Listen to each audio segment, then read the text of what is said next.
Fala aí, rapaziada, para minha alegria, ao meu lado aqui, Ricardo Boechat, meu companheiro já há 13 anos na Band News FM, com muita alegria para abrir esse primeiro programa aqui, Barões do Rádio. Boechat, é um privilégio tê-lo aqui com a gente. Obrigado, Barão. Boechat, você está no rádio há 13 anos, né? Na Band News FM há 13 anos.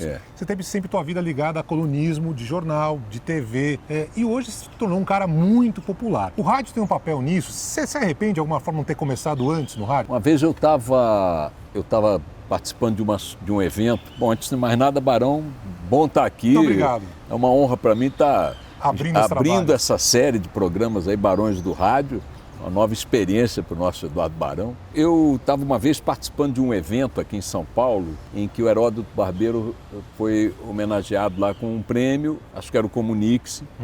E no discurso de agradecimento, o prêmio dele era relativo ao trabalho dele na CBN. E ele disse, olha, eu só tenho um arrependimento em relação ao rádio, foi ter descoberto tão tardiamente. Depois de tantos anos de profissão, em outras plataformas, em outras mídias, eu descobri o rádio e estou absolutamente encantado com o rádio. Eu posso reproduzir sem tirar uma vírgula o que ele disse. Eu comecei a trabalhar há 48 anos, no iniciozinho dos anos 70. Minha primeira assinatura na carteira de trabalho é do início de 1971, no Diário de Notícias do Rio de Janeiro. E fiz a minha vida profissional durante muitos anos, algumas décadas, só na mídia impressa. Sim. Mesmo a televisão entrou na minha vida na segunda metade da década de 90. Você fazia uma coluna no Jornal de Manhã, na Globo, no Bom Dia Brasil. Bom Dia Brasil, e a partir de 1996. E o rádio, eu só fui experimentar, viver o cotidiano do rádio na Band News FM. Eu já estava no Grupo Bandeirantes, depois de 2001, ali por volta de 2004. Você estava no Rio de Janeiro à época? No Rio de Janeiro eu dirigia o jornalismo da Band no Rio. Estava fazendo, curiosamente, há poucos meses, um programa semanal na Rádio Paradiso. Programa do quê? De música? Era um programa que eles me chamaram, o Luciano Huck era sócio da rádio, Calainho, lá uns caras da área de comunicação, empresários e tal, que compraram uma rádio no Rio, a Rádio Paradiso, fizeram uma programação de música e tal, mas quiseram fazer um programa matutino com informação, música, comentários e tal, uma revista. Me chamaram para fazer durante a semana, 5 dias por semana. Eu disse, de jeito nenhum, eu não queria trabalhar mais do que eu já trabalhava. E eu, então, praticamente recusei o convite, até que eles me propuseram fazer uma vez por semana. Então, eu fazia todas as segundas de manhã, das 8 às 11, se não me falha a memória, 8 às 10, e era um programa chamado Boechat com Torradas, porque era porrada a dar com pau, né? Torrada não tinha... Não é como é hoje, era mais... Era mais light, não era mais light, mas tinha música, tinha uma coisa... Eu interagia com o locutor do programa, conversávamos e tal, mas era um programa em que basicamente eu fazia uma releitura dos jornais de fim de semana e das revistas semanais, né? Muita gente de manhã na segunda-feira, desligado do fim de semana, ainda não tinha se reconectado, né, com o noticiário, então eu dava esse bom dia de um noticiário mais cadenciado, comentado, então olhava matéria de comportamento, matéria de política, de economia internacional, ia fazendo essa miscelânea ali. É um pouco o que você faz hoje na Band News. Né? Hoje mais no Hard News. Não mais tinha no dia a dia. Não tinha tanto essa coisa do Hard News. E aí, quando eu já estava há alguns meses trabalhando nesse programa, nessa rádio, o Grupo Bandeirantes criou a rede Band News FM de notícias e criou um programa no Rio de Janeiro, o Noticiário do Rio, a rádio no Rio também, é uma das rádios, das praças fundadoras da rede. Eu não queria de jeito nenhum, não queria não queria trabalhar mais do que eu já trabalhava, Barão. Se eu digo que agora eu estou com 48 anos de carreira, naquele tempo eu já devia estar com uns 40 e tal, sei lá com quanto, ou 30 e muitos. Já estava na época de parar. Eu não estava. E lá se foram 13 anos. Não estava afim de acelerar outra vez. E quem me botou na pilha foi a Verusca, a minha mulher. Ela, que é jornalista também, mas ela me botou com um argumento pouco radiofônico e muito teutônico, né? Ela é descendente de alemães. E ela disse, olha, você já levou um pé na bunda trabalhando, mais de um. De repente você fica sem nada. Então essa coisa de não quero dois porque tenho um, quem tem um pode não ter nada. Então aceita esse troço. E eu fui um pouco com esse foco, um pouco de má vontade, porque me impunha novamente uma rotina de ter que acordar cedíssimo, coisa que eu vinha mantendo no Bom Dia Brasil e que depois que você para, você desacostuma de acordar 5, 6... delícia, né? Porque não é só um problema de acordar às 5, 6 horas da manhã, é acordar às 5, 6 horas da manhã pensando, lendo. E aí começou o dia a dia na rádio. E tá essa maluquice até hoje. Tá até hoje. Por que você acha que você fez tanto sucesso? Por que você acha que o ouvinte de rádio gosta tanto do que você fala, do que você faz? Acho que não é uma coisa minha, não. Acho que a rádio, a Band News FM, começando um pouco pelo Rio, ela modificou um pouco a linguagem e a forma de se relacionar com o público de rádio, né? O FM foi crescendo no jornalismo, esse não é um fato de muitas décadas. O FM não tinha jornalismo, né? Passou a ter mais recentemente, em termos de décadas, mas fazendo um jornalismo no rádio igual ao que se faz na TV, que é um jornalismo muito engessado. No modelo, na linguagem, na roupa, no cenário e tal, papapá. E a rádio Band News FM começou a subverter determinados conceitos do rádio e do jornalismo, né? Do rádio com uma linguagem que sai do campo formal e cai na mais absoluta esculhambação. Ali a gente não tem nenhum tipo de código, de timing, a começar pelo próprio relógio, que pouco se respeita no meu horário. Quer dizer, é um pouco, eu acho, como as pessoas são na vida real. Ninguém é tão engessado, ou ninguém quer ser tão engessado, cumprir o horário tão rigorosamente, ninguém está tão pouco sujeito a um acidente de percurso e tal. Ali nós colocamos isso no ar, nós vivemos a nossa anarquia cotidiana, cada um na sua medida, no ar. E você acha que o público compra isso? Eu diria que ele se identifica, ele dialoga bem com isso, ele percebe, você diz, fiz merda. Você fez, as pessoas fazem, você diz no ar que fez, errei e tal.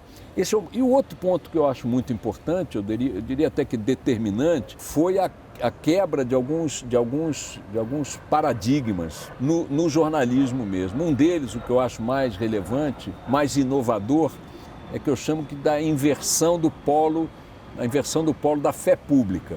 O jornalismo sempre se pautou pela ideia de que a última palavra nos fatos é a da autoridade que detém fé pública. Então, o cidadão, historicamente, fazia contato com a redação ou era alcançado por ela e contava a sua versão dos fatos. E você submetia esta versão à autoridade da área a que os fatos se referiam. E a autoridade modulava a versão de acordo com a sua conveniência. E a imprensa sempre comprou a versão final oficial da autoridade, porque, afinal de contas, é a fé pública. E a gente passou a perceber o seguinte, por que um cidadão comum, né, para usar esse clichê, teria interesse em mentir para uma emissora, ligar para uma emissora e dizer, o trem está atrasado.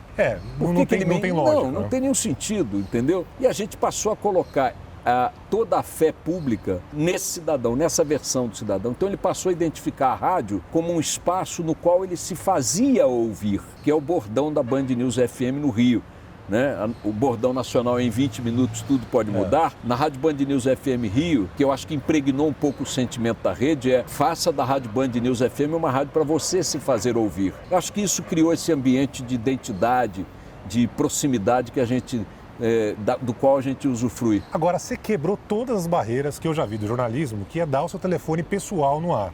Algo que, convenhamos, não é muito... Eu nunca vi um cara da CNN, tem um furo, liga aqui pra mim, meu telefone é tal. Você faz isso com enorme frequência. Você já se arrependeu em algum momento disso? Arrepender, não. Você já conseguiu um furo daqueles de arrepiar com isso? Já. Não, de arrepiar, Barão, porque o furo de arrepiar, em 48 anos eu devo ter conseguido uns 10. De arrepiar, né, Barão? Não sei se você arrepia fácil, Depende, né? Depende do momento. Pra me arrepiar é difícil. Eu não me complicado. Não. Furo que eu digo, olha, esse... Bota na minha lápide lá. Qual que você colocaria? Não, eu anunciei queda de ministros, anunciei indicação de presidente do Banco Central quando o país não imaginava que isso poderia acontecer. Eu creio que eu fui o primeiro jornalista, ainda no Globo, que denunciei um esquema de corrupção no Exército, o sacrossanto Exército e tal, tinha corrupção lá, tem, né? E eu denunciei isso, uma matéria que repercutiu muito no início do governo Collor, é brincadeira, porque o governo Collor só teve pouco. Bom, vendas de grandes empresas e tal. A Verusca não gosta muito dessa história de dar teu telefone no ar, né? O pessoal liga dia, noite, madrugada. Porque Verusca, mulher do Boechat. Quando ela dorme antes, Ela não faz isso, mas quando ela dorme depois, eu adormeço antes, ela vai lá na ponta e desliga o telefone na minha mesinha de cabeceira. Mas olha, eu vou te dizer o seguinte, o maluco tem, que liga de madrugada, já me aconteceu, eu atender o telefone 2 da manhã, aí o cara do lado de lá, é o Boechat? É. Não disse, pessoal, eu quero Boechat. Bebaço, né? Aquela algazarra e tal. Ganhei R$10, Tem quem liga para dizer, olha, por exemplo, aquele prédio que desabou na 13 de maio, no Rio de Janeiro, eu recebi de um cara que estava na esquina.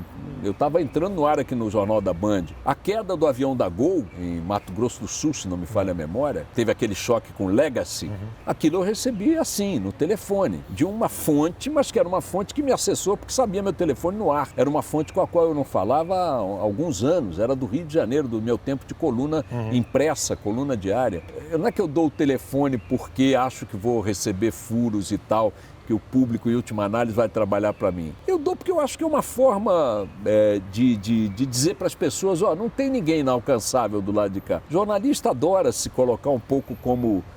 a literatura do jornalismo, o cinema sobre jornalismo, o romance em torno do jornalismo, glamorizou, a meu ver, um pouco excessivamente o que nós somos e fazemos. Nos últimos tempos caiu um pouco. É fake news, tudo é fake news. Mudou um pouco a história. Mas tende essa coisa assim, né?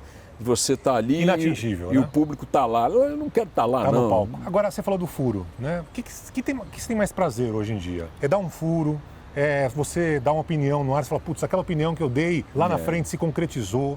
Você uma põe previsão, sempre uma né? previsão. Ou ajudar alguém. Eu sei que o Boechat não fala isso no ar, mas você ajuda muita gente, ajuda mesmo, né? De tentar arrumar vaga em hospital. Não vão ligar para ele agora para fazer isso, mas... 982446611. Ele quebra uns galhos que a galera não sabe, fora do ar, com muita frequência. Não, eu diria o seguinte, uma vez eu e o meu saudoso amigo Zósimo Barroso do Amaral, um dos mais talentosos colunistas que o Brasil já teve, nós fomos convidados, eu era colunista do Globo e ele era colunista do Jornal do Brasil, fazíamos as duas colunas, à época o colunismo em São Paulo ainda não era tão competitivo, e a gente fazia as duas colunas de maior repercussão no Brasil, colunas de notas, de informação de bastidores e tal. Ele tinha uma pegada mais estilosa, uma coisa mais cadenciada e tal. Eu trabalhava muito na porrada, no hard news. E uma vez nós fomos dar uma entrevista juntos para uma revista, o repórter perguntou para ele o que ele mais ambicionava quando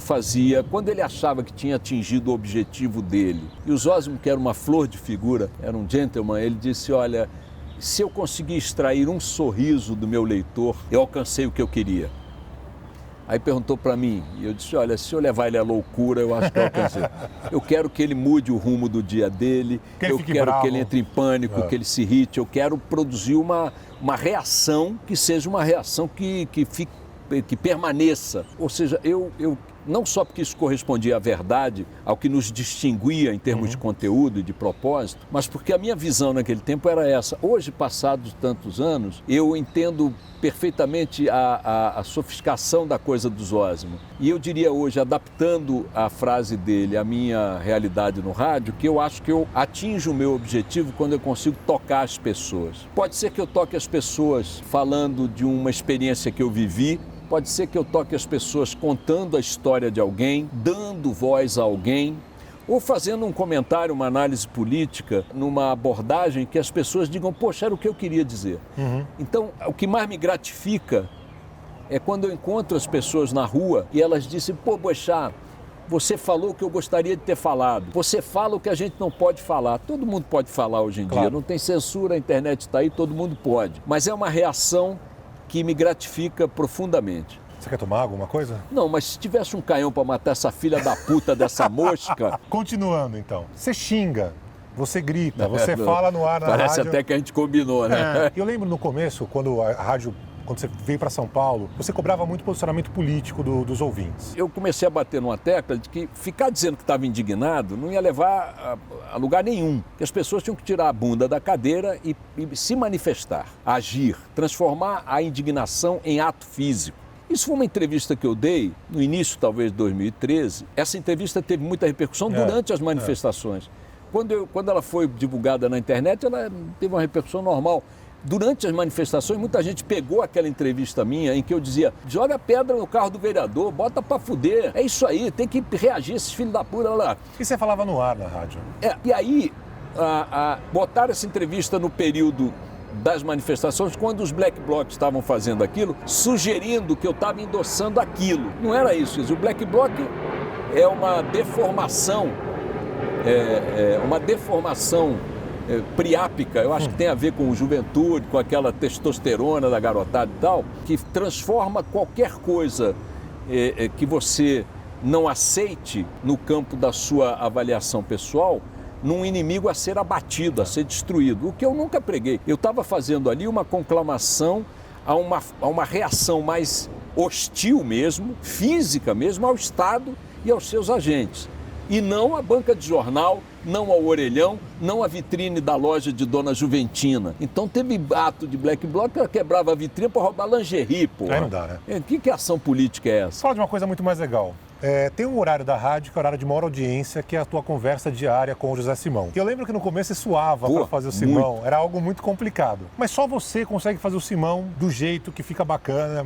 Eu tentei, Megali tentou, Tatiana, Carla. Por que você acha que você tem essa química com o Simão? Primeiro, Barão, o seguinte, eu transpiro ou submetido a uma sauna dessa, ou então por alguma situação de nervosismo mesmo. Quando eu comecei a fazer o Jornal da Band, a apresentar o Jornal da Band, nas ausências do Carlos Nascimento, eu nunca tinha feito, eu tinha feito televisão como colunista, então era uma coisa mais tranquila, porque o conteúdo era meu. Apresentar o jornal durante uma hora, ler o texto, não errar, eu fiquei muito nervoso. Eu me lembro que quando eu comecei a fazer o jornal, eu estava muito nervoso e eu errei muito. No primeiro dia logo em que eu vi para... Você gaguejava? O que era? Errei, li errado, lia texto que não era para ler, porque embaixo tem uns indicadores, quando tem o texto ali, você diz, ontem o presidente fulano de tal inaugurou tal coisa em tal lugar e foi vaiado pelos manifestantes. Terminava aí. Depois disso, normalmente, tem indicações técnicas, né? Pirulo /38. Eu li vários Pirulo /38 junto com a notícia. Eu errava e tal, olhava para a câmera errada e tal. E isso no começo. E eu me lembro que eu na primeira ou na segundo sábado em que eu vi aqui, ainda não era o efetivo, eu fazia substituições de Nascimento, eu transpirava debaixo do paletó. Caramba, mas muito. Tantos anos de janela. Não, mas não tinha janela apresentando, Entendi. Era diferente, é outra química. E aí eu transpirava e eu, putz, que lambança, vão me mandar embora e tal. E aí eu tive o primeiro contato assim com uma cultura interna da Band, tem muito a ver com o resultado que a gente obtém no rádio. Vou explicar para vocês. Veio o segundo intervalo assim, eu já tinha errado umas 10 vezes. Horror. E eu percebi que tinha alguém em pé aqui atrás de mim, assim, na diagonal, para não aparecer para o espectador. Aí quando eu dei o intervalo, eu olhei para trás assim para ver quem era. Era o diretor de jornalismo, o Fernando Mitre, que eu achei que ia dizer, ó, seu merda, terminou isso aqui, você está demitido. E ele fez assim para mim, ó.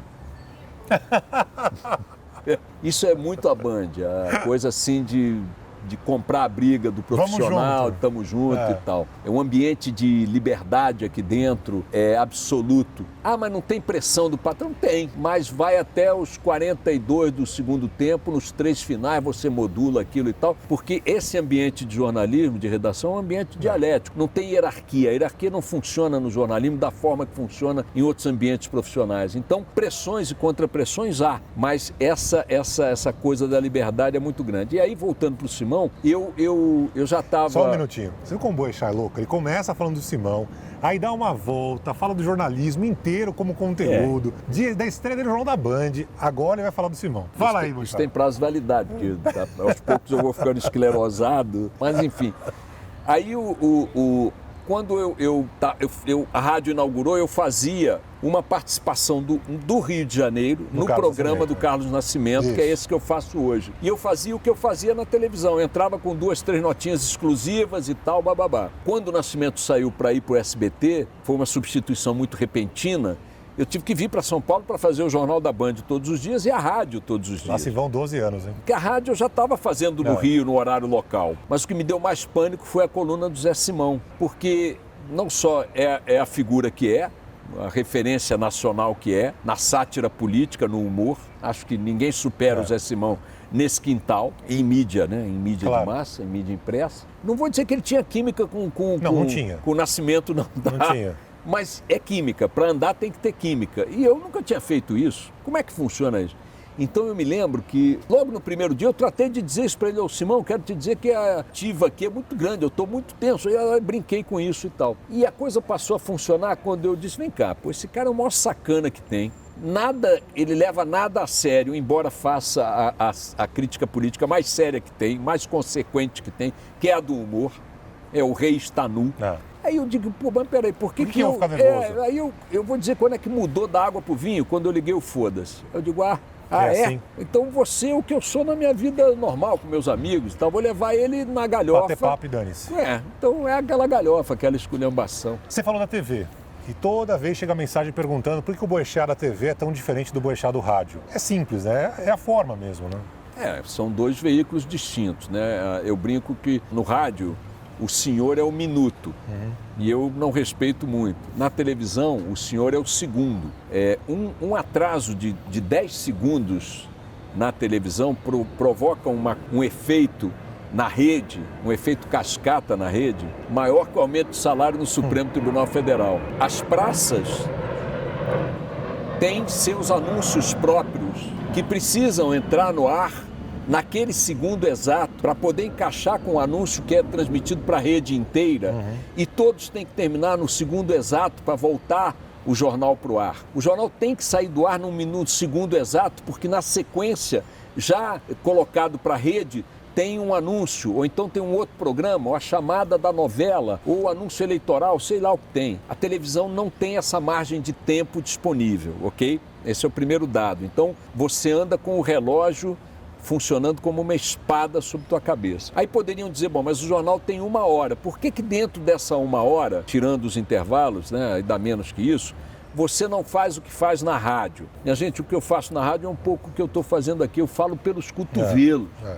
Eu pego às vezes eu vou começar, o Barão acha que vai entregar a fala dele para a praça do Rio de Janeiro ou de Belo Horizonte. Eu digo, não, peraí, Barão, eu queria fazer 1 minutinho, esse 1 minutinho leva 5. O nosso programa deveria terminar às 9 horas, eles criaram na rede Band News FM o horário brasileiro do Boechat, não é o horário brasileiro de Brasília, porque termina 9h20, 9h30, 9h30. Hoje terminou 9h12, sabe o que aconteceu nas praças? Todo mundo ficou enlouquecido, que ninguém está preparado para terminar o programa tão cedo que deveria terminar às 9, terminou 9h12. A Verusca faz uma coluna em Vitória, na Band News FM de Vitória. Ela disse, hoje eu estava no banho e tiveram que me chamar correndo porque você saiu mais cedo, mas mais cedo é mais tarde. Então tem essas características. Eu acho, entretanto, nós não temos a figura do âncora na televisão, que é uma falha do telejornalismo no Brasil. Aqui eu, TP, né? William Bonner, o Nascimento, o Boris, somos ledores de TP. O Boris chegou a fazer esse papel ancestralmente na Record, pontua menos do que pontuava à época, mas basicamente o que o Jornal Nacional faz, o Jornal do SBT, o Jornal da Record, o Jornal da Band, o Jornal da Cultura e tal, faz é o seguinte, sentam os caras bem maquiados e bem vestidos num cenário bem iluminado, ele lê um texto de 5 linhas, em seguida vem uma imagem, volta para ele vê o texto de 5 linhas, vai outra imagem, e a reação do público em casa que quer algo... O que é isso que você acabou de me mostrar? Não encontra correspondência na reação daquele cara, que não reage. Então, a ideia de comentar, de reagir ao que acabou de ir para o ar, é uma ideia da qual eu sou entusiasta. De vez em quando faço isso no Jornal da Band, mas a modelagem ainda é muito engessada. Acho que o rádio é divertido, né? Mas não há censura. Muita gente diz, você é censurado na TV. Eu queria dizer o seguinte, a TV aqui e a rádio pertencem ao mesmo dono, ao mesmo grupo. Vocês acham que ele ia me censurar na TV e não ia me censurar no rádio? Seria um contrassenso. O negócio que eu acho muito legal que a gente faz no rádio, e você principalmente, é contar a história pessoal. Eu tenho uma lista, Boechat, que eu acho que são muito engraçadas as histórias. Fora as que eu conto fora do ar, né? Que são irreproduzíveis. Não, mas tem vezes que a gente fala assim, você não vai falar isso no ar. Aí que você faz? Falo. Fala no ar. Jura que você não vai falar esse negócio no ar. Vai lá e fala. Quantas vezes? Principalmente quando eles contam intimidades deles, constrangedoras. Agora, aí volta pra mim, eu digo, acabei de ouvir uma história muito boa aqui do Barão. Agora, tem poucas coisas mais constrangedoras do que, por exemplo, você contou cirurgias que você fez. Isso é o seguinte. Eu não sou no ar diferente do que eu sou na vida. É uma coisa assim que nunca me preocupou em viver um personagem. Eu já cheguei no rádio idoso, já com a minha vida profissional mais resolvida. Não fui para o rádio Fui pelas contingências que já expliquei, não podia dizer não para a Band, eu era diretor de jornalismo da Band no Rio, acabou sendo uma coisa meio imperativa, mas eu digo, bom, não vou para lá para fazer sucesso ou para construir uma carreira nem nada. Então, já era um pouco assim na Paradiso, eu disse, quer saber, eu vou usar o rádio para contar a história. Ser o que eu sou, olhar para as coisas como eu olho normalmente, reagir a elas como eu reajo normalmente. Não vou construir um personagem, não vou precisar decorar nada. O que me der vontade de falar, eu falo. Me der vontade de aplaudir, aplaudo. Se der vontade de xingar, xingo. De calar a boca, eu calo. De brigar, eu brigo. Tudo isso eu já fiz no ar. É como se eu me sentisse ali dentro exatamente como eu me sinto em casa, aqui, batendo papo com amigo. Tem que discutir, eu discuto. Tem que discordar. E é isso. Acho que, por alguma razão, ou talvez por essa, as pessoas se identificaram com essa convivência, se sentem íntimos do programa. E essa intimidade é real, fora do ar, inclusive. A forma como eu lido com as pessoas que me abordam. E eu respondo meus e-mails pessoalmente. Pessoalmente. Ninguém responde por mim. E são respostas, ó, que às vezes tem 10 quilômetros de comprimento. E tem alguns palavrões muitas vezes, não, né? Aí se o cara me escreve, me faz uma crítica e começa a crítica dizendo assim, você, seu canalha, se vendeu a fulano, a Beltrano, a tal patrão, você é um desmoralizado. Aí eu começo pela mãe dele, eu nem me preocupo em discutir o que ele está falando, entendeu? Se o cara vier com questionamento, você já perguntou à sua mãe se é verdade isso que ele está dizendo, porque ela me deu muito aí, bota para quebrar. A gente vai botar um exemplo desse aqui, só para galera. Como é que ele fala porrolho? Né? Não, bicornolho. Cornolho. Por favor. Guenga. Bota o guenga aí. Um ouvinte nosso do Espírito Santo ligou para a Rádio Band News FM. Bravíssimo, com o Simão. E deu essa declaração que foi gravada. Veja aí, ó. Vocês ainda estão com essa bosta, essa merda, desse venga. Vocês pensam que meu ouvido é finico, é? É por isso que eu não estou ouvindo mais dessa porra, essa Band News. É uma merda mesmo. O presente, ele tem uma única utilização, mas 1001 utilidades. Você pode usar em várias situações, inclusive nessas que ele está sugerindo dos políticos. Querem ver qual é o presente?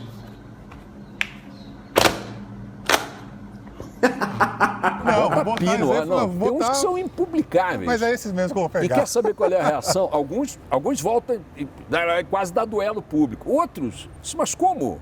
Você está me ofendendo? Eu digo, lê a porra da carta que você me mandou e vê quem ofendeu primeiro. Quer dizer, você me ofende e depois quer escolher o tom da minha resposta? Não dá. Então eu faço muito isso. Isso não é também algo que eu planejei fazer assim. É como eu sou. Exatamente como eu sou. Você não faria uma cirurgia na sua casa e esconderia da sua família. Algumas, talvez. Tá. Ainda mais se a sua família, como acontece conosco aqui, sempre que eu me ausento, acham que eu fui demitido. E o que é engraçado é que começa a circular nas redes sociais que eu fui demitido porque eu esculhambei algum político. Ora, como todo dia eu esculhambo algum político, todo dia acham que eu fui demitido quando eu falto, ou quando eu estou viajando, ou de férias. E eu precisei fazer uma cirurgia véspera da Copa do Mundo. E aí, não me lembro, tive que parar 1 ou 2 dias, uma coisa assim, da Copa do Mundo de 14. Brasil. Isso. E aí, rolou um pouco essa boataria, etc e tal. E eu, quando eu voltei, eu disse, olha, minha gente, eu parei de trabalhar porque eu fui fazer uma cirurgia de hemorroida. E aí, contei que eu tinha feito uma cirurgia de hemorroida e a reação foi a sua. As pessoas ficaram rindo. Como se o cu não tivesse relevância, entendeu? Se você disser, fui fazer um transplante, o que você faria? Boechat infartou. Boechat amputou um braço. Boechat está com câncer. Boechat operou hemorroida. Isso que aconteceu. Quem estabeleceu essa hierarquia? Depende, Boechat, o corpo humano. Você quer ser o corpo humano? Nada. Você quer saber quando é que isso tomou uma dimensão de massa? Eu depois, em 2015... tive uma depressão. Eu queria entrar nisso também. Então eu pergunto a você, infeliz ouvinte ou espectador do Barões do Rádio, você sofre de hemorroida? Você tem hemorroida? Tem. Você tem. Por que a hemorroida tem que ser tratada na clandestinidade? Porque é uma coisa maluca. Depois, quando a gente falar de depressão, vocês vão ver que lição eu tirei muito legal. De algo que é visto mais seriamente, que não é tanto. Mas vamos lá. Tem outras histórias que eu acho que são muito legais. Teve uma vez que a gente estava dando uma notícia no ar do cantor Frank Sinatra. Ainda vai levar quanto tempo aqui, ô Barão? Vai demorar um pouco. Valeu. Beleza, Tchau, obrigado. Cascavel.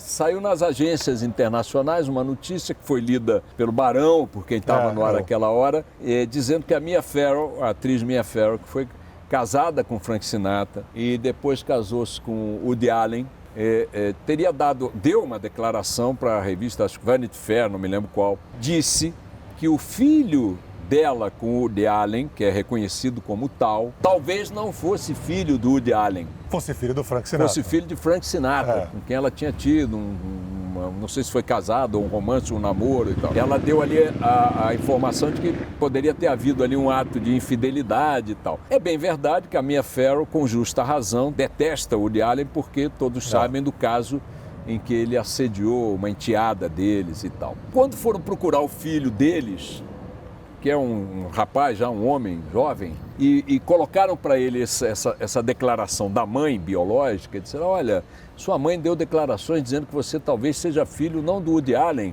mas do Frank Sinatra. Ele teve uma resposta que eu achei uma delícia. Ele disse, gente, todo mundo que tem olho azul nos Estados Unidos pode ser filho do Frank Sinatra. Eu achei a resposta tão boa, e como eu tenho olho azul e meus irmãos também, eu resolvi ligar para minha mãe para saber. Querida Mercedes, um beijo, dona Mercedes. A minha mãe, que hoje está com 86 anos, naquela época devia estar com 120, mais ou menos, que é brava, que é uma figuraça maravilhosa, uma referência importante para mim e para meus irmãos. Liguei para ela, botei no ar sem dizer que estava no ar. E aí liguei e disse, mãe, você não está trabalhando? Eu digo, mãe, pera, estou no intervalo aqui. Ô mãe, me diz uma coisa, eu tenho olho azul. Sim, tem olho azul, claro. Eu posso ser filho do Frank Sinatra? Quem? O Frank Sinatra. Aquele é mafioso? Aquele é mafioso? Aquele é um vagabundo. Começou a esculhambar o Frank Sinatra. E aí ela ainda disse assim, teu pai não valia nada, mas é teu pai. E eu não, tá mãe, obrigado, desliguei.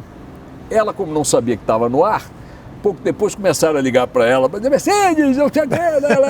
E ela disse, mas ele me botou no ar. Bom, a partir daí, toda vez que ela me liga para tratar de qualquer assunto da família, ela me liga, ela mora em Niterói. Aí ela me liga e diz assim, Ricardo, preciso falar contigo. Eu disse, fala, mãe, não está gravando não, né? Puta comigo, porque ela me disse um dia, e é verdade, eu sou virgem de McDonald's. Ela nunca tomou Coca-Cola na vida e nunca fast Mas imperialismo, food. Aquela coisa assim, um pouco isso e um pouco porque ela, quando era pequena... Não tinha. Não tinha. Coca-Cola tinha, minha mãe não é McDonald's, tô falando. Não, McDonald's não, mas tá falando da Coca-Cola, que ela também nunca botou na boca. Ela viu um tio dela, que era mecânico, usar Coca-Cola, fudeu-se o patrocínio da Coca-Cola. Para limpar pia. Para limpar peça de automóvel, tirar graxa, sei lá o quê. Ela achou que aquilo não podia botar na boca. Isso é no início do século para ela, anos 30, quando era pequena, primeira metade. Mas eu que fui criança nos anos 50, início dos 60, não se tinha refrigerante em casa. Refrigerante era um negócio de domingo, quando tinha e tal. Então, ela nunca botou na boca, primeiro que não devia ter acesso mesmo, não era tão comum. Não teve hábito. E depois porque ela tomou esse susto. E negócio de fast food, ela foi criada ainda, o que é ótimo, numa época em que as pessoas cozinhavam em casa.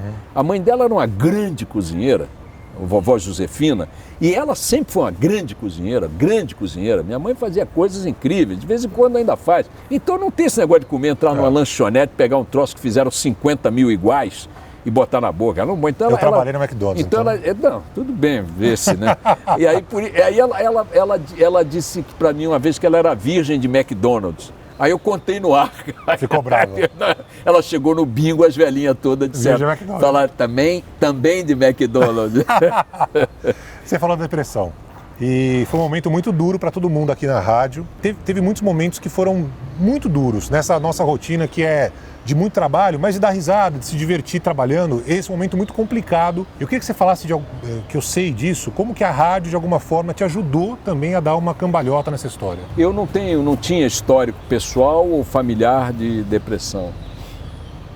Depois que eu passei por isso, eu passei a identificar na minha família situações que eu acho que, se não caracterizam depressão, se aproximam dela e tal, e por conta disso, filha, irmão e tal, estão atentos a isso, consultando e tal. A inexistência de uma vivência qualquer pregressa em relação ao fenômeno não me fez perceber que alguns sintomas que eu já vinha manifestando há meses, eram indicadores de que eu caminhava para um quadro mais grave, mais agudo. Eu fui perdendo o interesse nas coisas, eu chegava no fim de semana, me lembro que eu fui a Nova York um mês antes de ter o evento, a crise, e eu não queria fazer nada, queria ficar na cama, e a Verusca me chamava, vamos a museu, que eu adoro, vamos isso. A única coisa que eu fazia com alguma tolerância era ir a restaurante, mas não era nem para comer, era para beber. Eu comecei a beber, não beber durante o dia, mas vou no restaurante, tomava aquela garrafa de vinho, ganhava meia hora, uma hora de entorpecimento alcoólico, melhorava. O resto do tempo, qualquer coisa que me chamasse para fazer, ir num museu, numa loja, passear, era um suplício, Eu já vinha ficando paciente, intolerante, essas coisas foram crescendo. Uma insônia brutal, não dormia, não conseguia dormir, dormia 2, 3 horas por dia mal e tal. E eu não leio nada, não tenho roteiro, eu improviso aquela fala. Eu comecei a perder essa capacidade que eu sempre tive de dominar um pouco a oratória, falar com uma certa facilidade, articular fatos, ou seja, foi uma perda cognitiva. E eu fui perdendo aquilo num grau tal que chegou aquele dia que você estava no estúdio, eu travei, não saía nada do meu cérebro, nada fazia sentido, não tinha lógica. Fui para o subsolo aqui da Band, que é o meu camarim, chorei, mas chorei, não sabia por quê nem como, estava desorientado. Para resumir, a Verusca veio aqui, me socorreu, me levou, ligamos para o meu médico, eu tentei explicar para ele o que era, não consegui, continuei chorando e tal, ele disse, leva ele num psiquiatra, está com quadro de ser depressão. Não deu outro. E o psiquiatra então começou a me tratar com medicamento, etc e tal, e eu vivi esse episódio que foram, eu digo, os piores 15 dias da minha vida. Eu sou ateu, sabe, gente, mas eu brinco dizendo que a depressão é agora uma expectativa enquanto passa o avião e você, pra frase final. Depois que esse desgraçado passar e a mosca também para de perturbar, vocês devem estar imaginando, bom, agora ele vai dizer que se converteu, alguma fé. Não me converti, não. Eu continuo ateu, mas descobri que metade do que a Bíblia fala é verdade. Qual metade? A do inferno. Porque quando você tem depressão, você descobre de fato que o inferno existe. E mais do que isso, descobre que ele tem graduações. Não é as graduações de Dante, não. As graduações que você vai sentir lá na hemorroida. Que é o seguinte, eu acho que o inferno tem a cobertura vista para o mar, o diabo, convidado, champanhe e tal, bababá, ar-condicionado. Aí você vai descendo e chega lá no subsolo, no 8º subsolo, onde fica o genro dele, a sogra dele, o advogado dele, e lá é que ele te põe quando você tem depressão. É a pior coisa que tem. Foi uma experiência terrível. E aí, Barão, linkando com a brincadeira que a gente faz com a coisa da hemorroida, de falar claramente com as pessoas, muita gente estava especulando, afinal, o que houve com o Boechat? A rádio não podia dizer que o Boechat estava com depressão, porque seria expor-me a algo que eu não tinha combinado de expor. Então ficaram 15 dias, o Boechat já volta, teve um problema, não dizia o que era, e os ouvintes, foi demitido, foi isso, foi aquilo. Quando eu voltei, eu me senti no dever de dizer para as pessoas o que tinha acontecido, de dar esse depoimento. E não tinha ideia, minha gente, que a depressão era algo tão escondido da sociedade, das pessoas de uma maneira geral. O depoimento que eu dei na volta, dizendo para as pessoas que eu tinha tido depressão, o quanto era importante não esconder a depressão, o quanto era importante perceber os sintomas, tratá-la, saber que ela tem cura, que ela pode ser controlada. Esse depoimento virou uma postagem no YouTube ou no Facebook, deu 17 milhões, a postagem disso deu 17 milhões de acessos, sei lá que nome tem, um fenômeno. Este ano, agora, Barão, há poucos meses, a sociedade, o Serviço de Psiquiatria, a Sociedade de Psiquiatria da USP, a Escola de Psiquiatria da USP, me prestou uma homenagem, 3 anos depois, porque, segundo eles, lá no discurso, aquele depoimento mudou um pouco, ajudou a mudar um pouco o patamar do conhecimento público em relação à depressão. As doenças do sistema nervoso central são as doenças que vão dominar, já estão dominando o cenário das patologias globais e é importante não esconder, não. A gente está chegando já na reta final. O que você gosta no rádio, o que você não gosta no rádio, Boechat? Sei que trânsito, por exemplo, você não curte ouvir, né? Não, eu acho que o rádio, essa coisa do serviço, é um pouco o rádio de ontem. Me desculpe, Barão, se alguém não... Falando, não, Porque você pega uma bosta dessa aqui, ele fala do tempo, te dá o mapa, tem o Waze, tem o indicador de caminho, tem não sei o quê, tem se vai chover, tem a temperatura, tem tudo. O que isso aí não tem, pelo menos com a mesma intensidade com que o rádio permite, e é engraçado que é algo que não dispõe de cor, não dispõe de imagem, não dispõe de recurso tecnológico, de rede, é ao vivo, é a voz, é só a voz, toque tão de perto as pessoas. É a coisa mais gutural que tem, Total. Mais original, mais ancestral na natureza de qualquer espécie, é o som que ele emite, né? Nós nos comunicamos primeiro dessa maneira, eu acho que tem algo a ver por aí, que as pessoas se aproximam, se identificam muito. Então eu acho que o rádio, ele tem que conversar com as pessoas, ele tem que contar histórias, permitir que elas sejam contadas. Ele tem que se igualar, ele tem que se colocar junto das pessoas, no seu dia a dia, nos sentimentos. Ele tem que ser um elemento que toque o coração das pessoas. Eu sei que olha, não vá por aqui, vá por ali porque está engarrafado, também ajuda. Mas eu acho que ele é um instrumento, um veículo tão mais rico, tão mais fértil que isso, que eu acho que o diálogo dele é com o coração das pessoas. Você lembra de pessoas que você ouvia no rádio, que você gostava no rádio? Você sempre foi um cara mais... Eu não fui muito radiofônico não, Barão. É importante levar em conta que a minha geração já é uma geração formada, né, no campo da mídia eletrônica, olhando para a TV. Uhum. O rádio viveu um declínio muito significativo depois do advento da TV. Chegou a ser considerado uma mídia morta, condenada à morte. Hoje está aí vivíssimo, né, e crescendo, mas eu sou de uma geração que ligou pouco para o rádio, deu pouca importância, porque não era o caso. Ele não tinha se reinventado como se reinventou agora. Vejo que de todas as mídias eletrônicas, o rádio é a que melhor está enfrentando o advento da internet. Sem dúvida. É o melhor, porque, gente, você está com um fone no ouvido, as mãos estão livres, você pode manusear coisas, dar o troco, pegar dinheiro, coçar a orelha, você pode olhar a paisagem à sua volta, você pode conversar, você pode virar a cabeça e conversar, porque está ouvindo rádio.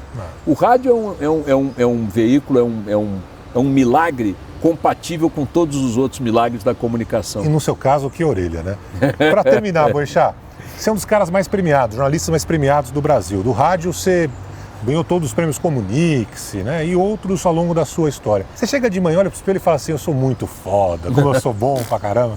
Você sabe, Barão, eu já passei por maus bocados na carreira, né? Eu estava no auge da minha trajetória como jornalista no Globo, uma coluna lida no Brasil inteiro, que repercutia muito. No Bom Dia Brasil, as notícias que eu dava, Bloomberg repercutia, impactavam o mercado e tal. Eu já tive em posições na minha vida profissional de muita visibilidade, muito prestígio. Quando você tomou a sarrafada, eu tomei uma em 2001, eu não era muito apegado à farofa desse negócio, não. Nunca fui. De prêmios.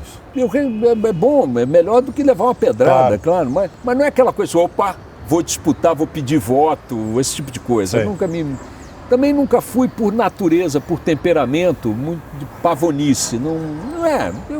Eu não tenho um twingo para tirar. Eu tenho um twingo porque eu acho que não faz sentido ter um carro melhor que ele. Tá bom, me leva para lá, me leva para cá. Sou um cara de gastar em joia, em roupa. Então tá em vinho, vinho eu gosto, mas eu gosto mesmo. Se não gostar, eu não ia gastar por pavonice. Então eu quando olho no espelho, eu apenas vejo que estou mais velho do que estava ontem e vejo muitas marcas de erros que eu cometi, de preços que paguei, merecendo pagar. É bom não ficar muito...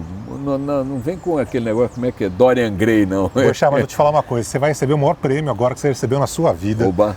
É maior do que Comunique-se, maior qualquer prêmio ESSO que você já ganhou. Boa. Puder trazer aqui só para homenagear o Boechat? Não, vai me dar essa é muito câmera? sério, Eu achei que ele ia me rapaz. dar uma Olha aqui, câmera. Tá pensando o quê? Aqui é profissional. Olha aí. Olha isso. Que Vê o que é tá isso? escrito aí, ó. Peraí, pô. Você quer que eu veja? Tá cego mesmo? Eu não tenho óculos. Peraí. Barões do Rádio. Mostra pra câmera lá, que bonitinho, ó. Olha aí. Barões do Rádio. E eu vou mandar gravar aqui. Primeira edição. Obrigado, meu irmão. Valeu, Barão. Obrigado. Valeu, obrigado, pessoal. equipe. Um abraço. Parabéns. Tchau. Valeu. Valeu. Falo pra caralho, hein? Pô, legalzinho. Bonitinho, né? Muito bonitinho. Isso é legal, pra você. Merece. Vou gravar aqui. Primeiro programa. Pô. Qual é, Barãozinho? Obrigado, cara. Obrigado, meu chapa, por tudo aí. Valeu.